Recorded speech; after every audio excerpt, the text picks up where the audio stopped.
നമസ്കാരം സർ. പൊതുവെ നമ്മുടെ നമസ്കാരം. കേരള സർക്കാരിന് ഭയങ്കര പരാതിയാണ്. കേന്ദ്രത്തിൽ നിന്നൊന്നും കിട്ടുന്നില്ല, കേന്ദ്രം ഒന്നും തരുന്നില്ല എന്നുള്ളത്. പലതവണ നമ്മുടെ കേന്ദ്രമന്ത്രി നിർമ്മല സീതാരാമൻ ഉൾപ്പെടെ ഇതിൽ മറുപടി നൽകുകയും ചെയ്തിരുന്നു.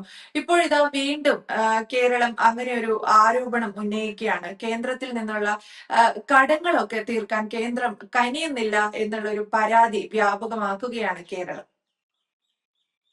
നമ്മളിത് കുറച്ച് 2 വർഷങ്ങളായിട്ട് ഇത് കേട്ടുകൊണ്ടിരിക്കുകയാണ് കേരള സർക്കാരിന്റെ ഭാഗത്തു നിന്ന്.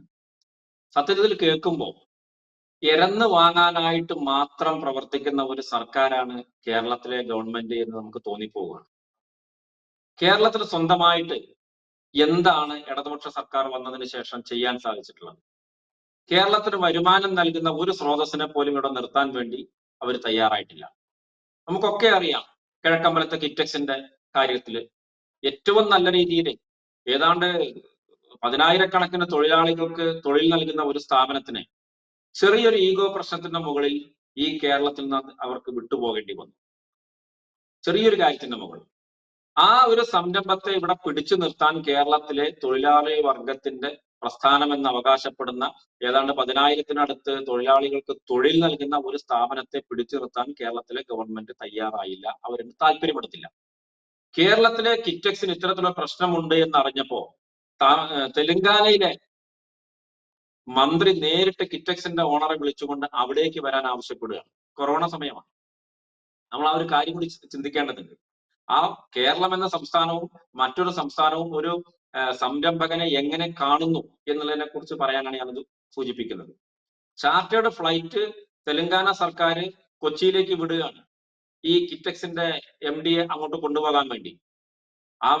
അവര് അദ്ദേഹത്തെ അവിടുന്ന് കൊണ്ടുപോയി തെലങ്കാനയിൽ എത്തിച്ച് നേരിട്ട് മന്ത്രി അവരോട് സംസാരിച്ച് അവർക്ക് വേണ്ട കാര്യങ്ങൾ മുഴുവൻ ഗവൺമെന്റ് അങ്ങോട്ട് ഓഫർ ചെയ്യുന്ന ഒരു കാഴ്ച നമ്മൾ കണ്ടതാണ്.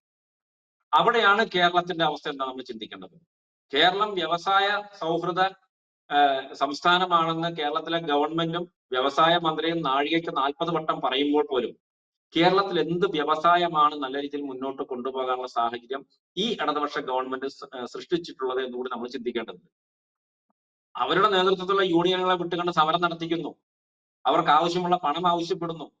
ഇത് കൊടുക്കാതെ വരുമ്പോ തീർച്ചയായിട്ടും ഈ സംരംഭം പൂട്ടിക്കാനുള്ള ശ്രമമായിട്ട് സർക്കാർ തലത്തിൽ തന്നെയുള്ള ഒത്താശയോട് കൂടിയിട്ടാണ് ഇത് മുന്നോട്ട് പോകുന്നത്.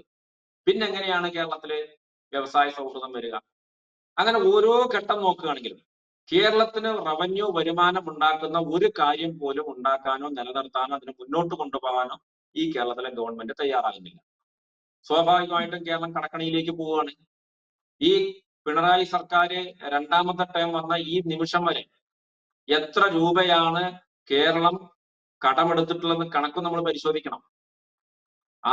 ഇവിടെ ആദ്യമായിട്ട് EMS സർക്കാർ അധികാരത്തിലെത്തിയ സമയത്ത് കേരളത്തിലെ കൃഷിഭൂമി എത്ര ഹെക്ടർ ഉണ്ടായിരുന്നു നമ്മളൊന്ന് പരിശോധിക്കണം. ഏറ്റവും കൂടുതൽ കാലം ഈ കേരളം ഭരിച്ചത് ഇടതുപക്ഷ ഗവൺമെന്റാണ്. ഇന്ന് പിണറായി സർക്കാർ ഭരിക്കുന്ന ഈ കാലഘട്ടത്തിൽ കേരളത്തിൽ ഇന്ന് എത്ര ഹെക്ടർ കൃഷിഭൂമിയുണ്ട് എന്ന കണക്ക് കൂടി നമ്മൾ പരിശോധിക്കുമ്പോഴാണ് ഇടതുപക്ഷത്തിന്റെ തൊഴിലാളി വർഗ സ്നേഹവും ഈ രാജ്യത്തോടുള്ള ഈ സംസ്ഥാനത്തെ ജനങ്ങളോടുള്ള പ്രതിബദ്ധതയും എന്താണെന്ന് നമുക്ക് മനസ്സിലാക്കാൻ സാധിക്കുകയുള്ളൂ. എല്ലാ സംരംഭങ്ങളെയും പൂട്ടിക്കാനാണ് അവർ നടന്നുള്ളത്. കമ്പ്യൂട്ടർ വന്നപ്പോ തൊഴിൽ തീനി എന്ന് വിളിച്ചുകൊണ്ടാണ് സമരം ചെയ്തത്. ട്രാക്ടർ വന്നപ്പോ തൊഴിലാളികളുടെ തൊഴിൽ നഷ്ടപ്പെടുത്തുന്ന യന്ത്രം എന്ന് പറഞ്ഞതിനെതിരെ സമരം ചെയ്തു. ഇന്ന് ട്രാക്ടർ അല്ലേ ഇവിടെ കാര്യങ്ങൾ ചെയ്യുന്നത്? JCB വന്നപ്പോ സമരം ചെയ്തില്ലേ? ഇവിടെ കമ്പ്യൂട്ടർ വന്നപ്പോ സമരം ചെയ്തപ്പോ ഇന്ന് AKG സെന്ററിൽ ഏത് റൂമിലാണ് കമ്പ്യൂട്ടർ ഇല്ലാത്തത്? CPM-ന്റെ കേന്ദ്ര കമ്മിറ്റി ഓഫീസിൽ കമ്പ്യൂട്ടർ ഇല്ലാത്ത ഒരു റൂം ഉണ്ടാവുമോ? അപ്പൊ എതിരെ സമരം ചെയ്യുകയും 10 വർഷങ്ങൾക്ക് ശേഷം ബുദ്ധി ഉദിച്ചുകൊണ്ട് അന്ന് ഞങ്ങൾ ചെയ്ത് തെറ്റായി പോയി, ഇന്ന് ഞങ്ങൾ അത് അംഗീകരിക്കുന്നു എന്ന് പറയുന്ന ഒരു സാഹചര്യമാണ് കമ്മ്യൂണിസ്റ്റ് പാർട്ടിയുടെ ചരിത്രം എന്ന് പറയുന്നത്. ഇന്ന് മന്ത്രി K രാജൻ പറഞ്ഞ കാര്യമാണ് നമ്മൾ ചർച്ചയ്ക്കെടുക്കുന്നത്. റവന്യൂ വരുമാനം പിരിച്ചെടുക്കേണ്ടത് ആരാണ്? കേന്ദ്ര ഗവൺമെന്റ് ആണോ? അതാത് സംസ്ഥാനങ്ങളിൽ ലഭിക്കേണ്ട നികുതി പണം കൃത്യമായിട്ട് മാന്യമായ രീതിയിൽ പിരിച്ചെടുത്തു കഴിഞ്ഞാൽ ഈ സാമ്പത്തിക ബുദ്ധിമുട്ടുണ്ടാവില്ല. കോടിക്കണക്കിന് ലക്ഷക്കണക്കിന് കോടി രൂപയാണ് കേരളം കടമെടുത്തുകൊണ്ടിരിക്കുന്നത്. ഈ കടം ആരാണ് വീട്ടാൻ പോകുന്നത്? കേരളത്തിലെ ഗവൺമെന്റ് വീട്ടുമോ? കമ്മ്യൂണിസ്റ്റ് പാർട്ടി വീട്ടുമോ? അല്ലെങ്കിൽ ഇടതുപക്ഷം വീട്ടുമോ? കോടിക്കണക്കിന് കടബാധ്യത ഇവിടുത്തെ സാധാരണക്കാരായ പൗരന്മാരുടെ തലയിലേക്ക് അടിച്ചേൽപ്പിച്ചുകൊണ്ട് തങ്ങളുടെ ജീവിതം സുഖജീവിതമാക്കി മാറ്റുന്ന ഒരു സാഹചര്യമാണ് ഇന്ന് കേരളത്തിലെ ഇടതുപക്ഷം അതിന്റെ ഗവൺമെന്റ് ചെയ്തുകൊണ്ടിരിക്കുന്നത്. മിസ്മാനേജ്മെന്റ് കൊണ്ടുണ്ടാകുന്ന ഒരു ഏറ്റവും വലിയ സാമ്പത്തിക ക്രൈസിസ് ആണെന്ന് കേരളം നേരിട്ടുകൊണ്ടിരിക്കുന്നത്. ഇവിടെ ആവശ്യത്തിനുള്ള സോഴ്സ് ഉണ്ട്, എന്തുകൊണ്ട് ഉപയോഗിക്കുന്നില്ല? ഒറ്റ ഉദാഹരണം ഞാൻ പറയാം. 60 വർഷക്കാലം ഈ രാജ്യം ഭരിച്ചത് കോൺഗ്രസ് ആയിരുന്നു. BJP അധികാരത്തിലെത്തി, NDA സർക്കാർ, നരേന്ദ്രമോദി സർക്കാർ അധികാരത്തിലെത്തിയപ്പോ ആ അധികാരത്തിലെത്തിയ സമയം മുതൽ പുതുതായിട്ട് കുറെ സോഴ്സ് ഒന്നും ഈ രാജ്യത്ത് ഉണ്ടായിട്ടില്ല. ഈ ഗവൺമെന്റ് NDA സർക്കാർ കേന്ദ്രത്തിൽ നരേന്ദ്രമോദിയുടെ നേതൃത്വത്തിൽ അധികാരത്തിലെത്തിയപ്പോൾ നിലവിൽ ഈ രാജ്യത്തുള്ള സോഴ്സുകൾ വെച്ചുകൊണ്ട് അത് നല്ല രീതിയിൽ മാനേജ് ചെയ്തുകൊണ്ട് ഈ രാജ്യത്തെ എങ്ങനെ സാമ്പത്തിക ശക്തിയാക്കി മാറ്റാം എന്നാണ് അവർ ചിന്തിച്ചത്. അതിന് പറ്റിയ രീതിയിലുള്ള പ്രവർത്തനങ്ങൾ അവർ നടത്തി. അതിനുള്ള വിദഗ്ധന്മാരെ വെച്ചു. അവരുടെ ഉപദേശങ്ങൾ കേട്ടുകൊണ്ട് തന്നെ മുന്നോട്ട് പോയി. നല്ല കാഴ്ചപ്പാടുള്ള ആളുകളെ മന്ത്രിമാരാക്കി കൊണ്ടുവന്നു. അതിന്റെ ഫലമായിട്ടാണ് ഇന്ന് ഏറ്റവും താഴെ കിടന്നിരുന്ന സാമ്പത്തിക ശക്തി രംഗത്ത് ഏറ്റവും താഴെ ഉണ്ടായിരുന്ന നമ്മുടെ രാജ്യത്തെ ലോകത്ത് നിന്ന് 5ാമത്തെ സാമ്പത്തിക ശക്തി എന്ന രീതിയിലേക്ക് എത്തിക്കാൻ വേണ്ടി കേന്ദ്ര സർക്കാരിന് സാധിച്ചത്. മിസ്മാനേജ്മെന്റ് ആണ് കേരള സർക്കാരിന്റെ മുഖമുദ്ര എങ്കിൽ ഏറ്റവും നല്ല മാനേജ്മെന്റ് ആണ് കേന്ദ്ര സർക്കാരിന്റെ മുഖമുദ്ര. അവിടെയാണ് വ്യത്യാസം വന്നിട്ടുള്ളത്. ഉള്ള സമ്പത്തിനെ നമ്മൾ എങ്ങനെ വിനിയോഗിക്കുന്നു എന്നുള്ളതാണ് ഒരു ഗവൺമെന്റ് ചിന്തിക്കേണ്ടത്. ഇവിടെ മന്ത്രിമന്ദിരങ്ങളെ മോടി പിടിപ്പിക്കാൻ കോടികൾ വാങ്ങുന്നുണ്ട്, ചെലവഴിക്കുന്നുണ്ട്. ഡൽഹിയിൽ ഒരാവശ്യവും ഇല്ലാതെ ഒരാളെ കൊണ്ടിരുത്തിയിരിക്കുകയാണ് കേരളത്തിന്റെ കാര്യങ്ങൾ സംസാരിക്കാൻ എന്ന് പറഞ്ഞിട്ട്. അദ്ദേഹത്തിന് വീണ്ടും 1.5 ലക്ഷം രൂപ വർദ്ധിപ്പിച്ച ശമ്പളം. ഒരു കാര്യമില്ല. അദ്ദേഹത്തെ കൊണ്ട് കേരളത്തിന് എന്തെങ്കിലും ഒരു ഗുണം ഡൽഹിയിൽ നിന്ന് കൊണ്ടുവരാൻ സാധിച്ചിട്ടുണ്ടോ എന്നുകൂടി നമ്മൾ പരിശോധിക്കണ്ടേ? ഇവിടുത്തെ സാധാരണക്കാരായിട്ടുള്ള പൊതുസമൂഹം നൽകുന്ന നികുതി പണം ഉപയോഗിച്ചുകൊണ്ട് ഏറ്റവും നല്ല രീതിയിൽ എങ്ങനെ ദൂർത്തടിച്ചുകൊണ്ട് സ്വന്തം ജീവിതം എങ്ങനെ നല്ല രീതിയിൽ മുന്നോട്ട് കൊണ്ടുപോകാം എന്നുള്ള റിസർച്ച് നടത്തുന്ന ഒരു കൂട്ടം ആളുകളായിട്ട് കേരളത്തിലെ ഇടതുപക്ഷ ഗവൺമെന്റ് മാറി. ഈ റവന്യൂ വരുമാനം അതുകൊണ്ട് പിരിച്ചെടുക്കുന്നില്ല. ഇവിടെ പാർട്ടി ഫണ്ടിലേക്ക് പണം അവർ വാങ്ങുന്നുണ്ടല്ലോ. കഴിഞ്ഞ 2018 പ്രളയം നടന്ന സമയത്ത് ഈ രാജ്യത്ത് 2 ഗവൺമെന്റിന്റെ ആവശ്യമില്ല. ഇന്ത്യൻ യൂണിയൻ ഗവൺമെന്റ് ഉള്ളപ്പോ വിദേശത്ത് പോയി കാര്യങ്ങൾ നടത്തണമെങ്കിൽ ഈ സംസ്ഥാന സർക്കാരിനല്ല അധികാരമുള്ളത്, അത് ഇന്ത്യ ഗവൺമെന്റിനാണ്.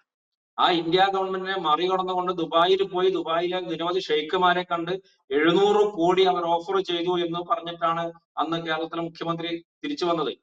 ആ ഓഫർ ചെയ്ത പണം ഇവിടെ വന്നോ? വന്നിട്ടുണ്ടെങ്കിൽ അത് ഏതൊക്കെ രീതിയിലാണ് ചെലവഴിച്ചത്? 2018 പ്രളയബാധിതർക്ക് കൊടുക്കേണ്ട ദുരിതാശ്വാസ ഫണ്ട് മുഴുവൻ കൊടുത്തു തീർന്നോ? ഇതൊന്നും ഇവിടെ ചർച്ചയില്ല. പകരം കേന്ദ്രം തരുന്നില്ല, കടം ഞങ്ങൾക്ക് തരുന്നില്ല. ഈ കടം വാങ്ങാൻ വേണ്ടി മാത്രം എന്തിനാണ് സർക്കാർ?